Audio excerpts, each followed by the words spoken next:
October 24th, 1996, 11 in the morning. Two plumbers walk up to the 9th floor of a concrete apartment building on Pionersky Prospect in Novokuznetsk, a coal mining city in the heart of western Siberia. It is a routine inspection. The heating season is coming. They just need to check the radiators. They do not know that behind the door of apartment 357 there is a living person, a girl, who has been held there for 28 days. They do not know that in the bathroom there are human remains, that in the corner of the room there are belongings of at least 19 people, that the owner of this apartment is standing behind that door right now, holding a knife, deciding whether to open it or not. They just need to check the radiators before winter. That ordinary visit by two plumbers became the only reason we ever found out what had been happening in this city throughout the entire year of 1996. If they had come one day later, the girl would have been dead, and this case might never have been solved. To understand what happened in apartment 357, you have to understand the city it happened in. Novokuznetsk, 1996. A steel and coal city of 500,000 people, built on Soviet ambition and held together by heavy industry. When the Soviet Union collapsed, so did everything else. Mines were shutting down. Factories were laying off thousands of workers at once. Salaries went unpaid for months, in some cases for over a year. Miners staged protests directly on the railway tracks, blocking trains, demanding the government simply acknowledge their existence. The streets filled with homeless children, thousands of them, boys and girls from broken families, from underfunded orphanages, from homes where parents had simply stopped coming back. There were no shelters, no hotlines, no organized search system. If a child disappeared, the assumption was that they had run away on their own. Police stations were overwhelmed. Missing persons reports were accepted reluctantly, filed slowly, and rarely followed up. Unaccompanied teenagers were everywhere, at the central train station, near markets, wandering through the city at night. They had no one to account to and no one checking on them. Local journalist Rostislav Bardokin, who covered Novokuznetsk during this period, would later recall, "There was no panic in the city. It was the hungry 90s. There was no internet or social media, and the children who disappeared were not from wealthy or well-known families. Most of them were poor. You heard rumors here and there that a boy or girl had gone missing, but nothing more. Nobody was counting. Nobody was connecting the dots, and one man understood that perfectly. He spent his evenings at the central train station, befriending homeless teenagers, earning their trust, offering them cigarettes and food. He was quiet. He seemed harmless. He had an apartment. Alexander Nikolaevich Spesivtsev was born on March 1st, 1970, in Novokuznetsk, delivered at home. His mother Lyudmila did not take him to a doctor once during the first 2 years of his life, and did not register his birth until he was 2 years old. In 1974, the Spesivtsev family moved into an apartment in a 9-story concrete building on Pionersky Prospect, 53, in the center of the city. This is the same apartment where, more than 20 years later, everything would happen. His father, Nikolai, worked at a coal mine and drank heavily. After drinking, he was physically violent toward his wife and children. He eventually left the family and cut off all contact, without ever formally filing for divorce. From that point on, Alexander and his mother lived alone. Until he was 12 years old, Alexander shared a bed with her. According to the criminal case files, Spesivtsev was a sickly, fragile, and deeply difficult child. He suffered from chronic headaches, frequent nosebleeds, poor eyesight, and bedwetting until the age of 9. His mother raised him under conditions of extreme overprotection. She considered him weak and vulnerable, always took his side in disputes, and defended him regardless of what he had done. He attended 8 years of school, changing institutions 3 times. At each school, while he was enrolled, his mother worked there as a building manager, always nearby. In 7th and 8th grade, he sat near Rostislav Bardokin, who would go on to become a well-known journalist. Bardokin remembers, on the 1st of September, a new kid walked into class, Sasha Spesivtsev, quiet, small. He didn't attract attention. He was an average student, mostly C grades. During breaks, he never stood with the other guys. He didn't talk to anyone. He would go to his mother's office instead. The one thing he was known for, shortly after school started, he figured out which boys had authority in the class and could potentially be a threat to him. To win their favor, he started handing out real Makarov pistol rounds, actual ammunition. He had found them somewhere. He was 15 years old, and nobody, not the teacher, not the school principal, not the police, thought to ask where a 15-year-old boy was getting live military ammunition, or why he was handing it out to make friends. After school, he never enrolled in further education and never held a job. He cited his poor eyesight as the reason. In 1987 and 1988, he was arrested twice for theft. During a court hearing in 1988, he suddenly began slamming his head against the metal bars of the dock, screaming, "I will not go to prison. I don't want to. I don't want to." This performance prompted a psychiatric evaluation. The diagnosis? Schizophrenia. Instead of prison, he was sent to a psychiatric facility in Novokuznetsk. He arrived in October 1988. By March 1989, he had escaped. The case files describe his behavior during those months in hospital. Initially remained sullen and withdrawn, lay in bed for hours, became easily irritated. Over time, he adapted, began hitting disabled and weakened patients, and proved to be deceptive and manipulative. Took medications not prescribed to him, told his mother he was being beaten, then later denied having said it. He escaped and went back to his mother. He walked his dog at night. He played loud, heavy metal music at all hours. He began visiting the train station regularly. He was 20 years old and completely unsupervised.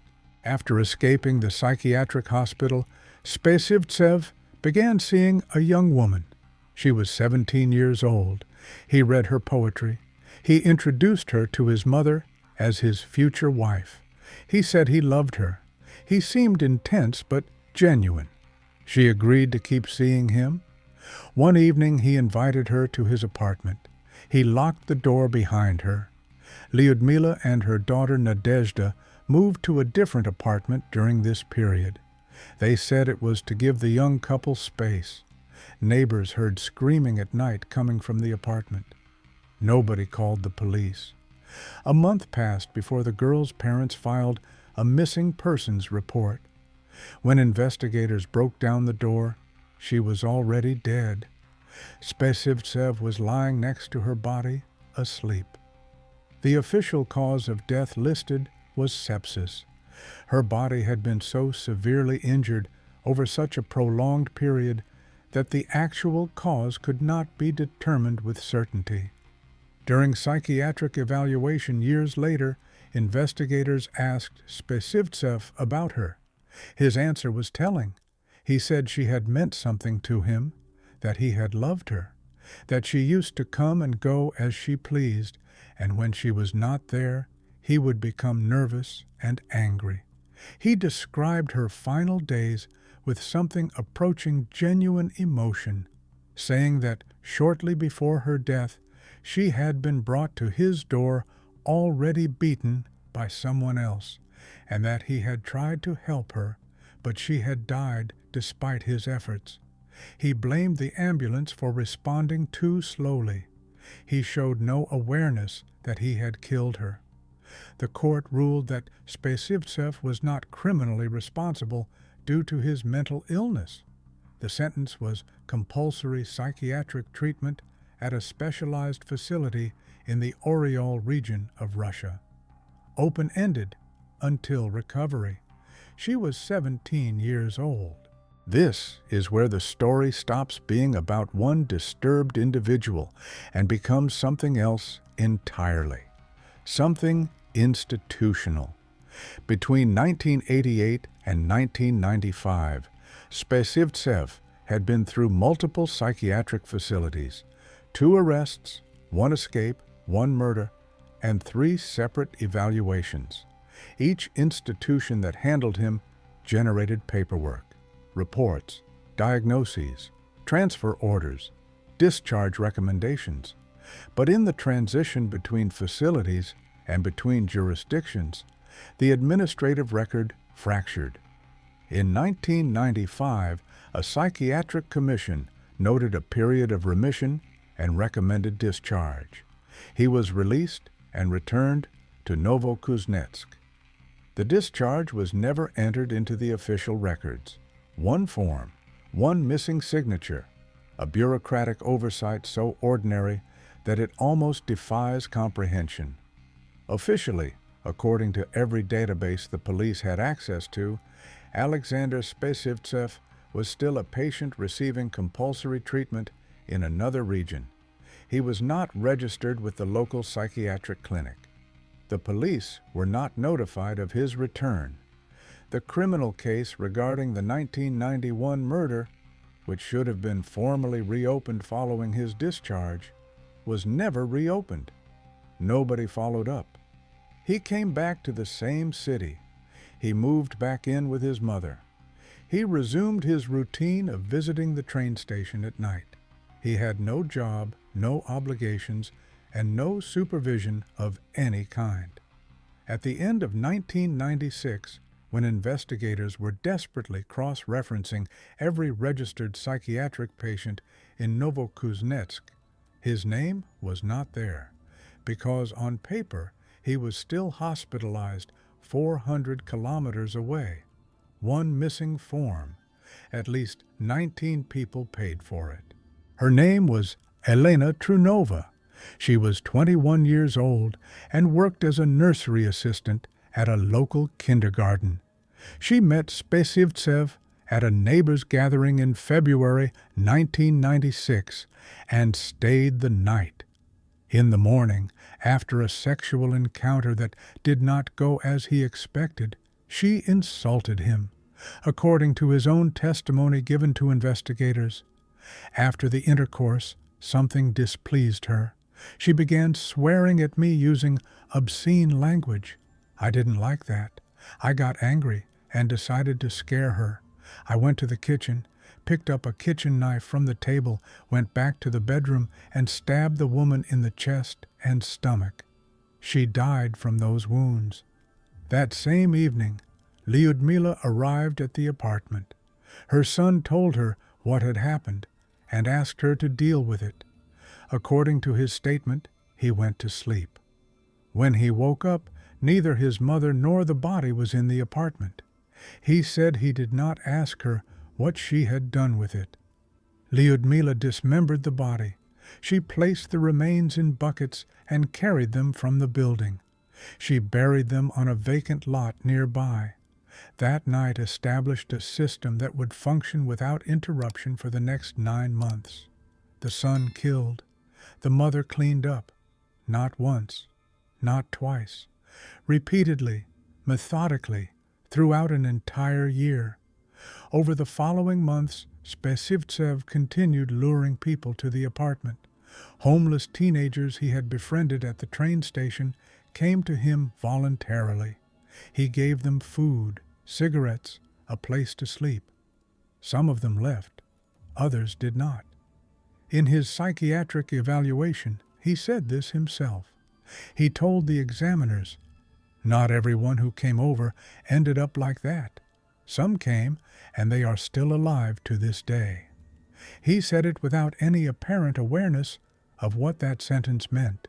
In May 1996, Spesivtsev encountered a group of 7 adolescents outside, 5 boys and 2 girls, between the ages of 10 and 14. They were acting rowdy, breaking bottles against shop windows. Several of them were inhaling glue from plastic bags. He approached them. He gave them cigarettes. He talked with them for a while. Then he took them to his apartment. According to his own testimony, once they were inside, he confronted them about their lifestyle, telling them they were a disgrace, that when they grew up, they would drag other children into the same ruin. They told him it was none of his business. His anger was immediate. He killed 5 of the boys with a knife. The 2 girls he killed shortly afterward. 7 children, 7 bodies. Lyudmila came. When Spesivtsev woke up, the apartment was clean. Between February and September 1996, investigators later established that Spesivtsev killed at least 15 people inside that apartment, 11 of them minors. The city's police, meanwhile, were receiving missing persons reports. Parents, neighbors, friends, filing paperwork that went into folders that sat on desks. No one saw the pattern. No one was looking for one. Lyudmila Spesivtseva was not a passive bystander who refused to acknowledge what was happening. She was an active participant who chose, every single time, to protect her son over the lives of the people he was killing. She came to the apartment regularly throughout 1996. She saw what was in that apartment. She cleaned it up. She disposed of evidence. And she kept coming back. To understand how this was possible, it helps to read what the psychiatric evaluation of Spesivtsev himself says about his relationship with his mother. He described their relationship as normal. He said that from the age of 17, he stopped listening to her and did everything the opposite way. He spoke about her with coldness, resentment, and occasional open anger.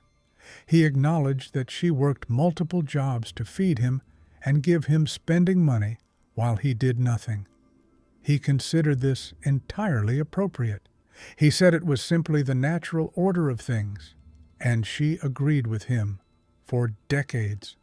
In the summer of 1996, her son asked her directly to find him a girl. She went outside. On September 24th, 1996, Lyudmila spotted 3 girls near a local store. They were patients at a Novokuznetsk hospital, sharing a room, and had slipped out to buy batteries for one girl's audio player. Nastya Bernaeva and Zhenya Barashkina were both 13 years old. Olya Galtseva was 15. Lyudmila approached them and asked if they would help her open a door lock in her building. She offered them some disposable cups for water. The girls agreed and followed her. There is a psychological term for what Lyudmila Spesivtseva represents in this case. Clinicians who studied the file described her as a mother whose entire sense of self had been constructed around her son, not as a parent protects a child, but as a person protects the only thing that makes them feel real. When Alexander killed, Lyudmila did not see a monster. She saw the center of her own identity doing something that needed to be managed, the way you manage any other household problem. This is what makes her more disturbing than him. Spesivtsev was broken in ways that psychiatrists spent years debating.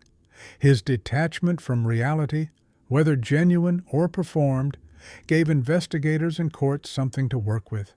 a diagnosis, a framework, a file. Lyudmila had none of that. Every psychiatric evaluation conducted on her returned the same finding. She was completely sane. She understood what she was doing. She made a choice, over and over again, for 9 months, every time her son called. She chose him. That is not a psychiatric condition. That is a decision. After the trial, Lyudmila served her 13-year sentence and was released.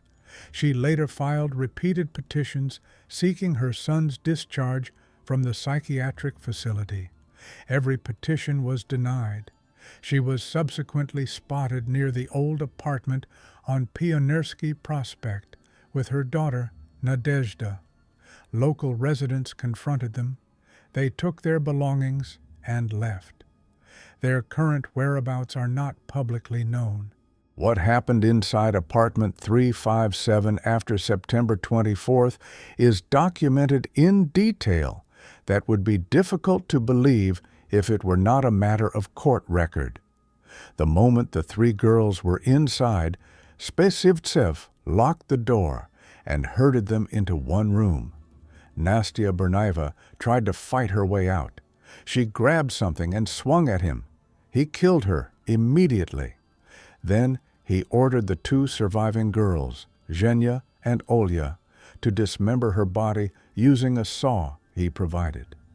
Zhenya Barashkina and Olya Galtseva were kept in the apartment after that. Days passed. Lyudmila came to the apartment. She saw the state of the rooms. She left. She came back again. His sister Nadezhda visited at least once and saw the girls. She also left. Zhenya's injuries worsened steadily over the weeks of captivity. According to Olya's later testimony, Spesivtsev broke Zhenya's arm. He struck her head against the wall. When the wound became severely infected, he stitched it himself, using a regular needle and thread from a sewing kit. Zhenya Barashkina died on October 11, 1996. Olya Galtseva survived. What Olya told investigators in the hospital went beyond the physical facts of what had been done to her. She described what Spesivtsev forced them to eat. She described what Lyudmila had prepared. Both Spesivtsev and Lyudmila denied this at trial. The denial was entered into the record. So was Olya's testimony. Olya also described the conversations Spesivtsev had with the girls throughout their captivity. He spoke about homeless people ruining society, about the government's failure to maintain order. He presented himself in those conversations as a man of principle, someone cleaning up what the state had abandoned.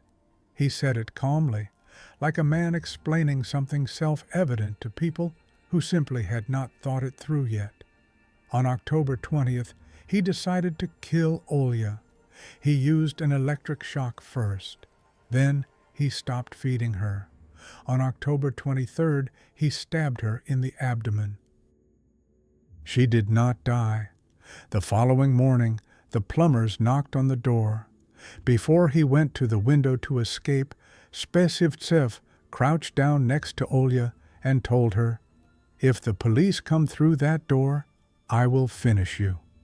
The door opened anyway. Olya Galtseva was on the floor. She had been stabbed, starved, and subjected to electric shock. She could not stand.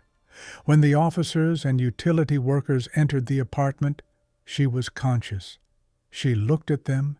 She had been waiting for 28 days for someone to open that door. She was taken to hospital by emergency services. Over the 3 days that followed, between procedures and periods of unconsciousness, she gave investigators her full testimony. She described every person who had been in the apartment, every action she had witnessed, every detail she could recall. She confirmed the names of her friends. She described the layout of the rooms. She told them what Spesivtsev had said to her, what he had said to Zhenya, what his mother had done when she visited. Olya Galtseva died on October 27, 1996. She was 15 years old. Without her testimony, the case against Alexander Spesivtsev would have had no witness. No one who had been inside that apartment alive had ever survived long enough to speak, until her. The forensic inspection of apartment 357 took 4 months to complete. The final report filled 5 volumes of the criminal case file.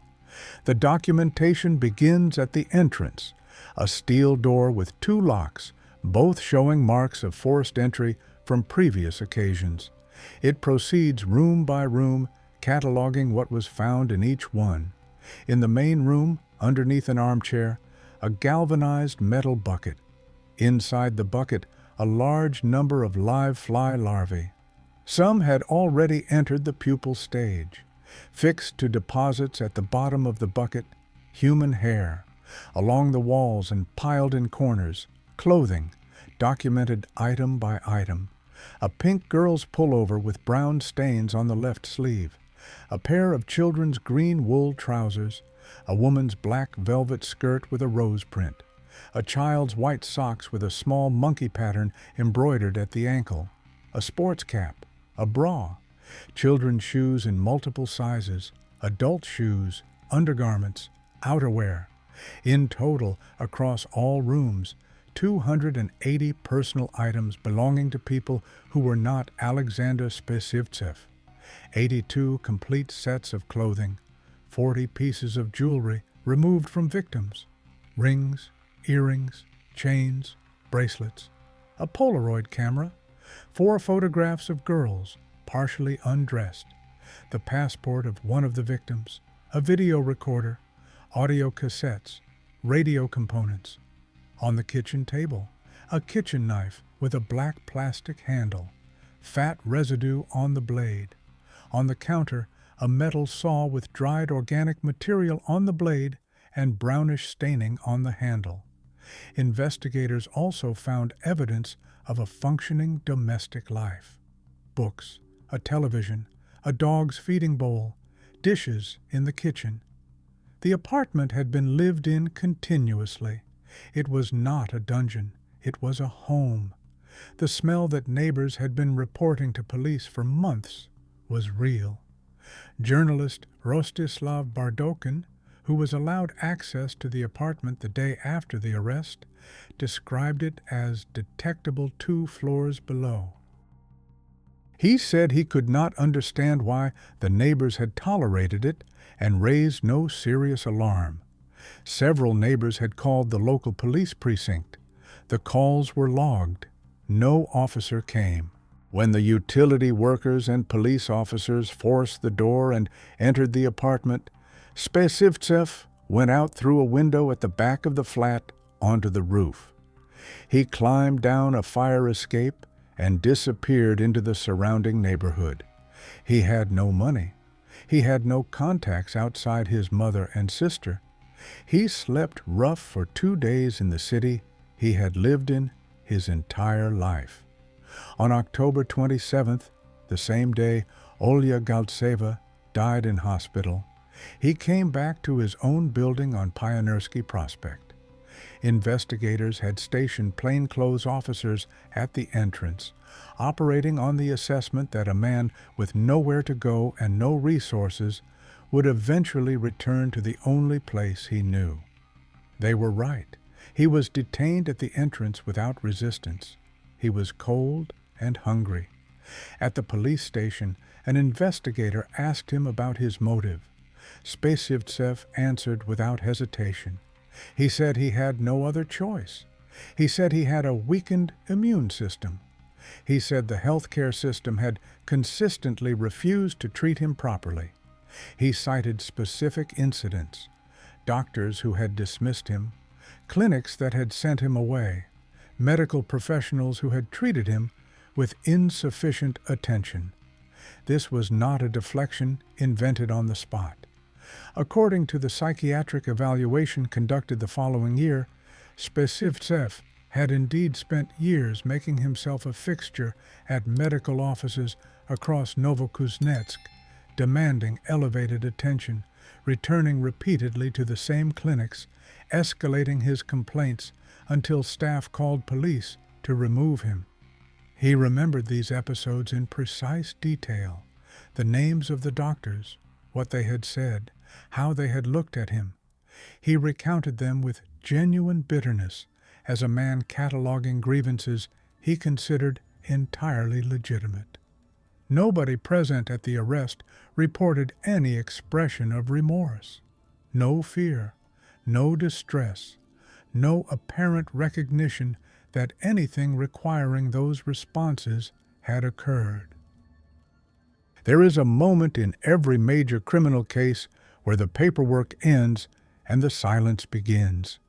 In this case, that moment came on November 1st, 1996, 8 days after the arrest. Investigators sealed apartment 357. They padlocked the door. They left. Outside on the landing, a neighbor had placed a small bunch of wilted flowers against the wall. Nobody knew exactly whose memory they were for. There were too many to choose from. During the psychiatric evaluation conducted in Novokuznetsk in 1997, examiners spent extended time questioning Spesivtsev about the murders. His responses have been preserved in the official case files. He spoke freely on almost every topic except the killings themselves. He had opinions about Russian politics, the collapse of the Soviet Union, the moral degradation of society, the rise of drug use among young people, and the failures of the government. He described homeless teenagers and street prostitutes with visible contempt. He called them the result of state failure. He was animated, fluent, and opinionated. When examiners brought the conversation around to the 19 murders, his manner changed. He became irritable, then aggressive, then briefly dismissive. According to the transcript, "Yes, I killed them. I brought them home and that was it. I wanted to eat them. If I don't have the right to keep soap in my cell, then I also have the right to forget this. I don't want to remember anything. I killed 19 people. Someone else killed one person. Someone else stole something. Everyone has their own thing." Then, after a pause, he added, "I killed and ate everyone. They already write plenty about me in the newspapers." When the examiners pressed further, he retreated. He said that, in reality, he had only killed 4 people. He said the confession to 19 was not to be taken seriously. He said he couldn't understand why people kept bringing it up. He said, "I'm guilty. That's it." The 1997 commission concluded that he was sane, that his actions had been deliberate, goal-directed, and fully conscious, that he showed no signs of a psychotic break during the period of the crimes, that he could be held criminally responsible. 2 years later, the Serbsky Center in Moscow reached the opposite conclusion. The Moscow evaluation in 1999 produced a document that reads, at times, like a record from a different person entirely. In it, Spesivtsev describes experiencing states of emptiness in his head. No thoughts. I can't catch them. I forget words. He describes the opposite. My head is so full of thoughts it feels like a metal ring is squeezing it, like there's no space left. He says he has experienced these states since adolescence. He tells the Moscow examiners that since childhood he has felt that the whole world is connected to him. He describes building radio transmitters at home and concealing them on people in order to intercept their thoughts when they were heading to buy alcohol or drugs, redirecting those thoughts as a form of social charity. He says he connected to the telephone network in his district to influence the thoughts of people throughout the neighborhood. About the murders, He tells the Moscow examiners that there was a special circle, I was present in it, but I don't know many details. He says he was like a judge. He says the killings were necessary to establish contact with other people. He says many of the victims had asked to be killed in order to be liberated. He says he received guidance from beings from another star who visited him in secluded places and communicated with him telepathically, arriving in silver suits. The Moscow Commission concluded chronic schizophrenia, not criminally responsible at the time of the crimes. The court accepted this finding. In autumn 1999, the conviction was set aside and replaced with an order for indefinite compulsory psychiatric treatment. 2 psychiatric commissions, 2 directly contradictory conclusions about the same man, the same crimes, and the same period of time. The contradiction has never been resolved. It probably never will be. While awaiting the second verdict, Spesivtsev submitted a written request to prison administration. He offered to donate his brain to science after his death. The price he set was a few packs of cigarettes. He said he did not expect to live long due to his deteriorating health. He is still alive. The official verdict in this case covers 4 murders. The investigation acknowledged 19. The apartment contained 280 personal items from people who were not Alexander Spesivtsev. In the summer of 1996, months before the apartment was discovered, police had already found approximately 70 fragments of children's bodies along the banks of the Aba River and in the surrounding area. The remains belonged primarily to children between the ages of 3 and 14. A specialized forensic laboratory traveled from Moscow in a dedicated railway car to conduct DNA analysis. The work began. Then the government funding ran out. The team packed up their equipment and departed. The analysis was left incomplete. In October 2024, investigators using modern DNA technology identified 12 additional victims whose partial remains had been recovered near the Aba River nearly 30 years earlier. 3 sets of remains were still unidentified at the time the results were published. In May 2024, the Kemerovo Regional Court established Spesivtsev's guilt in 15 additional murders, 11 of whom were minors. The same year, a man came forward publicly for the first time, an adult who, as a child in 1996, had been inside apartment 357 and had survived. He had been silent for 28 years. Lawyers who have reviewed the case structure note that if Spesivtsev were ever formally declared sane, the outstanding murder cases would be reopened. The accumulated charges, if proven, would result in a mandatory life sentence. This is precisely why legal observers note the annual psychiatric review consistently reaches the same conclusion. The full number of victims has never been established and almost certainly never will be. The 82 sets of clothing remain in the case archive.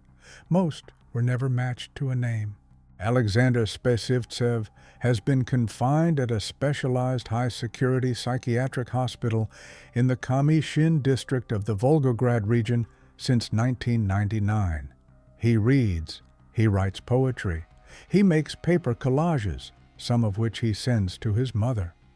Every year, the court conducts a mandatory review of his status. Every year, the compulsory treatment order is extended. In January 2025, the Zavodskoy District Court of Novokuznetsk ordered Spesivtsev to pay 1 million rubles in moral damages to the daughter of one of his victims. The original claim had been filed for 10 million. The court reduced it. Apartment 357 on Pioneersky Prospect is still legally registered in his name. The communal debt has grown to approximately 100,000 rubles. The building's remaining residents have spoken publicly about the address, the teenagers who break in to take photographs, the visitors who try the locks, the people who leave things near the entrance. The apartment door has been barricaded. Nobody has lived inside in almost 30 years. The walls are still there. The building is still there. The address is still his. There is a question at the center of this case that does not go away. Not what he did. The investigators documented that in 5 volumes and 280 cataloged items. Not how he was caught. 2 plumbers and a heating inspection before winter. Not even why he did it, though 2 competing psychiatric commissions spent years arguing about that and reached opposite conclusions. The question is simpler and harder. The neighbors smelled something wrong for months and said nothing that anyone acted on. The local officer logged the complaints and did not come. The psychiatric facility released him in 1994 and did not file the discharge. The court suspended the murder case from 1991 and nobody reopened it. The investigators searched their databases in late 1996 and could not find his name because nobody had entered it. Spesivtsev was not invisible. He lived in an ordinary building on an ordinary street in a city where he had spent his entire life. The state had known his name, his diagnosis, and his address since 1988. He was not a ghost. He was a failure of administration, a man who slipped between the forms. The psychiatric report from 1997 describes him in terms that are, in their clinical plainness, perhaps the most disturbing thing in the entire file. It notes that he had grown up accustomed to having everything provided for him, that he had never learned to work or study seriously, that he was egocentric, cold, uninterested in other people's opinions, meticulous in remembering personal slights, and entirely without remorse. It notes that the last time he cried was at the age of 19 when his cat died. He buried the cat in a cemetery. Olya Galtseva, 15 years old. She had slipped out of a hospital room to buy batteries for her audio player. She spent 28 days in that apartment. She was stabbed, starved, and subjected to electric shock in the final days before she was found. When the door opened, she was on the floor, conscious. She waited while they assessed what they were looking at. Then she started talking. She talked for 3 days. She told them everything. On the 3rd day, she died. The only reason her testimony exists, the only reason this case was ever opened, the only reason any of those 280 items in the case archive were ever matched to a human being, is that 2 men came to check the radiators before winter. 1 day later, and none of it would have been known. That is not fate. That is not coincidence. That is what it looks like when every single layer of a system, medical, administrative, legal, civic, and human, fails at the same time, around the same person, in the same city. And the most unsettling part of this story is not Alexander Spesivtsev.